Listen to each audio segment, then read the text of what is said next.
নমস্কার, আমি সায়ন্তন আর সবাইকে স্বাগত আমার চ্যানেলে। আশা করি সকলে ভালো আছেন। আজ আপনাদের বলবো কি করে অ্যানথেরিয়ামের মাটি তৈরি করবেন। দেখুন, অ্যানথেরিয়াম গাছকে আমরা দুভাবে বড় করতে পারি, হাউস প্ল্যান্ট হিসেবে এবং আউটডোর প্ল্যান্ট হিসেবে। কিন্তু যদি আপনি হাউস প্ল্যান্ট হিসেবে এই গাছ বড় করেন তাহলে ফুল পাওয়ার সম্ভাবনা কম।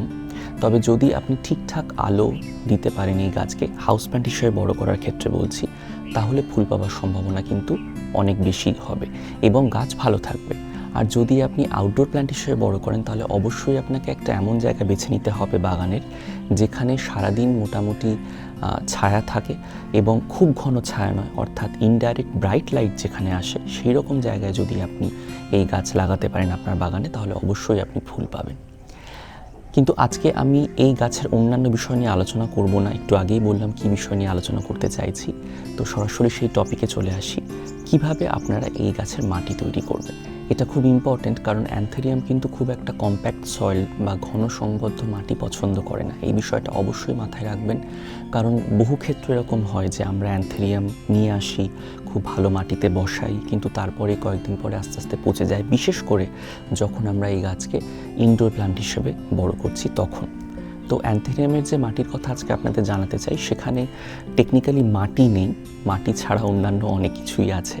সে বিষয়টা আপনাদের একটু খেয়াল রাখতে হবে। আমি মাটিটা ব্যবহার করতে চাইনি, কারণ নর্মাল গার্ডেন সয়েলে কিন্তু এই গাছ ভালোভাবে বড় হয়ে ওঠে না, অনেক সময় রুট চোকড হয়ে মারা যায়। আপনি যদি এদের রুট সিস্টেমটা খেয়াল করেন, আপনি দেখতে পাবেন যে এদের রুটগুলো খুব ফ্লেশি হয়, অর্থাৎ রুটেও কিন্তু এরা জল ধরে রাখে। কাজেই আপনাকে একটা এমন সংমিশ্রণ বেছে নিতে হবে যে সংমিশ্রণ খুব সহজেই জল ধরে রাখতে পারে এবং যার মধ্যে খুব ভালোভাবে এয়ার সার্কুলেশন হয় এবং অতিরিক্ত জল যে মাটি বাইরে বার করে দিতে পারে, অর্থাৎ ওয়েল ড্রেনড সয়েল, এবং যে মাটিতে প্রপার এয়ার সার্কুলেশন হয়। এই দুটো বিষয়ে যদি আপনি ইনশিওর করতে পারেন তাহলে অবশ্যই অ্যানথেরিয়াম খুব ভালোভাবে বেড়ে উঠতে পারবে আপনার কাছে। অ্যানথেরিয়ামের মাটি তৈরি করতে কী কী উপকরণ আমি ব্যবহার করেছি সেই কথায় আসি। Cocopeat, vermicompost, charcoal, perlite আর স্টিমড বননি। এবার কিভাবে এই মাটি তৈরি করেছি, কিভাবে এই গাছকে রিপোর্ট করেছি সেই বিষয়টা আপনাদের সম্পূর্ণরূপে দেখাতে চাই।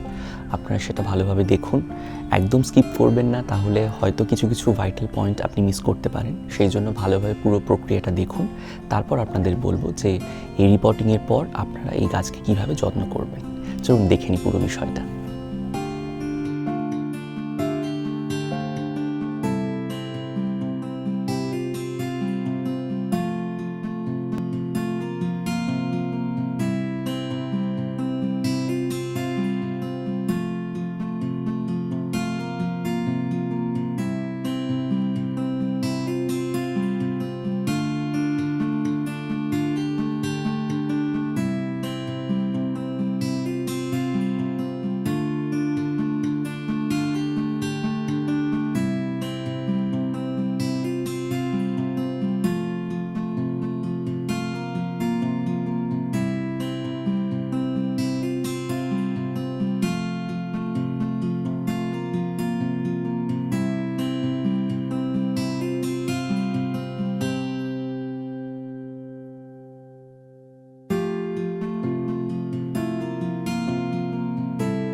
আশা করছি সম্পূর্ণ প্রক্রিয়াটা বুঝতে আপনাদের খুব একটা অসুবিধা হয়নি। এবার কয়েকটা বিষয় আপনাদের জানাতে চাই। আপনারা বলতে পারেন যেগুলো টিপস। প্রথম কথা হচ্ছে আপনি কখন অ্যান্থেরিয়াম নিয়ে আসবেন বা কিনে আনবেন এবং আপনি কখন এই গাছে রিপোর্টিং করবেন। দুটোরই একটাই উত্তর, বর্ষাকাল। বর্ষাকাল হচ্ছে আদর্শ সময় অ্যান্থেরিয়াম নতুন কেনার এবং রিপোর্টিং করার।